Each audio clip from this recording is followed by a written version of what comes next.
Welcome to the audio version of Conjured BTS, a BTS fanfiction by Zmelio. Episode 7, Who's This Guy? The day's practice for the upcoming muster was over. The backup dancers left and the group waved goodbye to the rest of the staff as they left.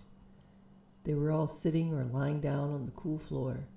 They started to wonder how their next English song, Permission to Dance, would be received. Do you know Ed Sheeran is close friends with Elton John?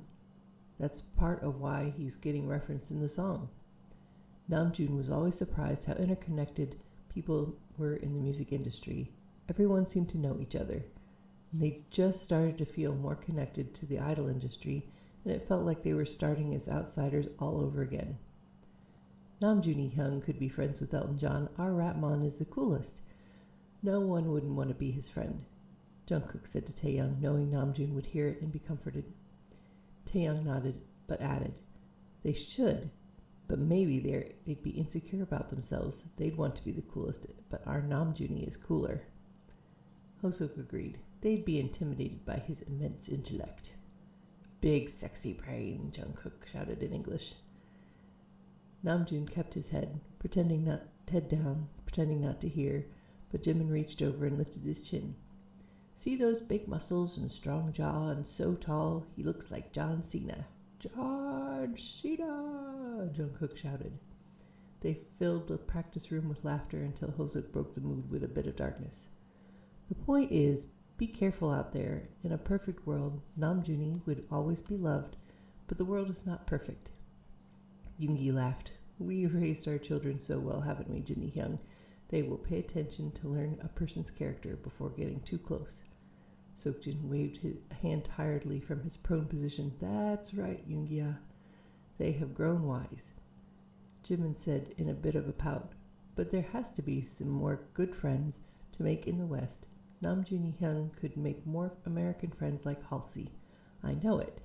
Seokjin rose to sitting with a sly smile. I have an American friend. Hoseok groaned. Not this again. You know you don't actually know a girl in Arizona, Hyung. It was a dream. Look, I can't be the only one this has happened to, Seokjin stated matter-of-factly, so you just wait. I don't need you to believe me. As the world gets to know Bangtan, you will all get your turn, I'm sure of it. Namjoon was glad for the crazy turn in the conversation. He appreciated the love and respect of his brothers, but the standard was so high, he could never live up to it. His eyes wandered around looking at each member and trying to get a grip on the ever-changing reality. Seokjin was entertaining them. Namjoon wondered if he actually believed his dream was real, or if he knew that his insistence on it always picked up the mood. Except for Taeyoung, his mood darkened again. He was hiding something. He'll talk when he's ready, Yoongi stated, having moved so quietly that Namjoon hadn't noticed and startled a bit at his deep voice. With a half smile, he knelt down and patted Namjoon on the back. Stop worrying about disappointing us. You have always been more than enough. You will always be more than enough. Namjoon sighed and relaxed a bit. He thanked Yoongi, who then stood, not wanting to stick around for things to get any more emotional. He picked up his gym bag on the way out the door. He did a light workout and sat in the sauna for a spell to rest his muscles after the dance practice. He took a shower and changed into a t-shirt and shorts with a red Hawaiian shirt thrown over top before he headed into the studio. There were song ideas he wanted to try out. He hadn't planned on taking long, but as it happened, Yoongi watched the sunset out the studio's window and felt his eyes get heavy. Trigger warning. This part of the Conjured BTS story contains a character experiencing thoughts of suicide. If that is troubling for you, you can skip this part, and I will leave a synopsis of it at the beginning of the next part so you don't miss out on the plot.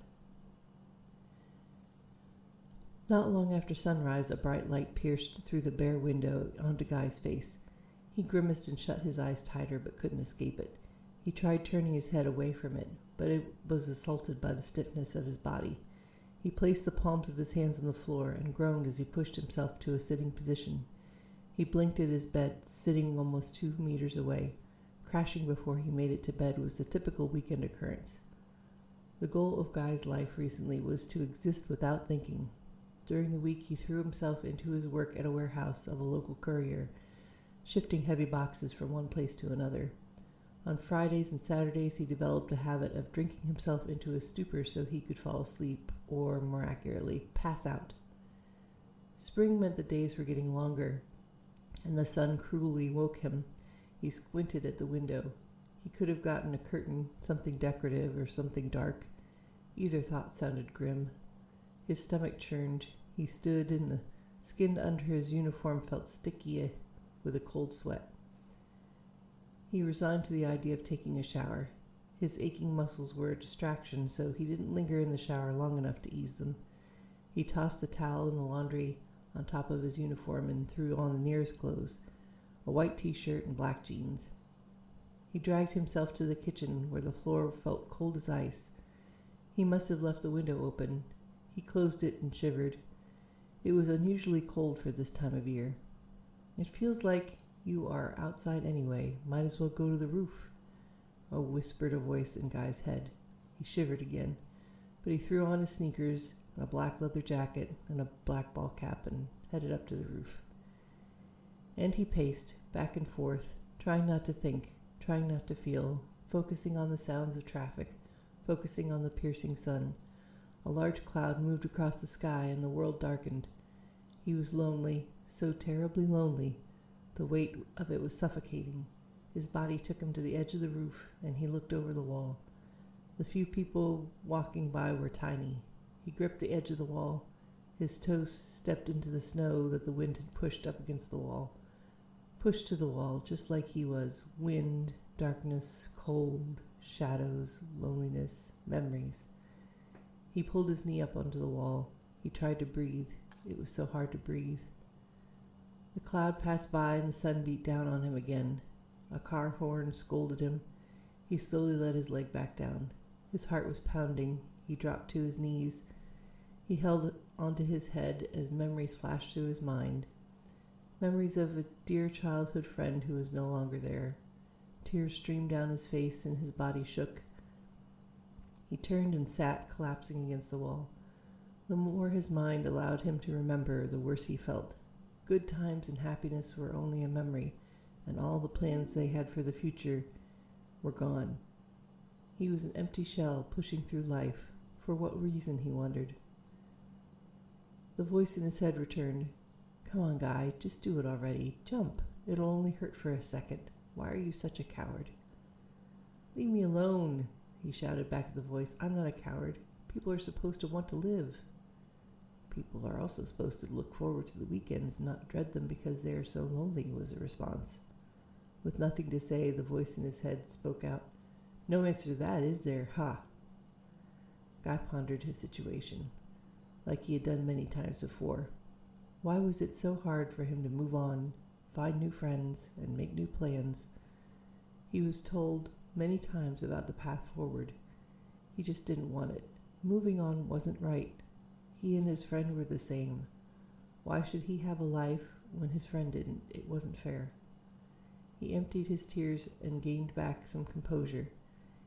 He was ready to survive again until the next time it consumed him. He recalled the last memory of his friend playing the Augustine mixtape for him one more time and coaxing him to try rapping along.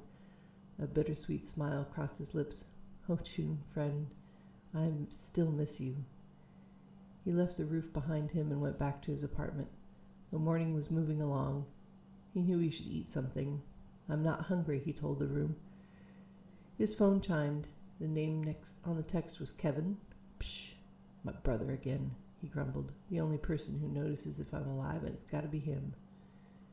Kevin. "What's up, weirdo?" "You there?" Guy.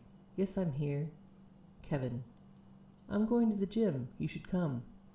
Guy. "Why would I go to the gym? I lift boxes all week. I'm tired." Kevin. "You're always tired. It's just something to do. You complain you don't hang out, and then you say no to hanging out." Guy. "I prefer someone who isn't making fun of me."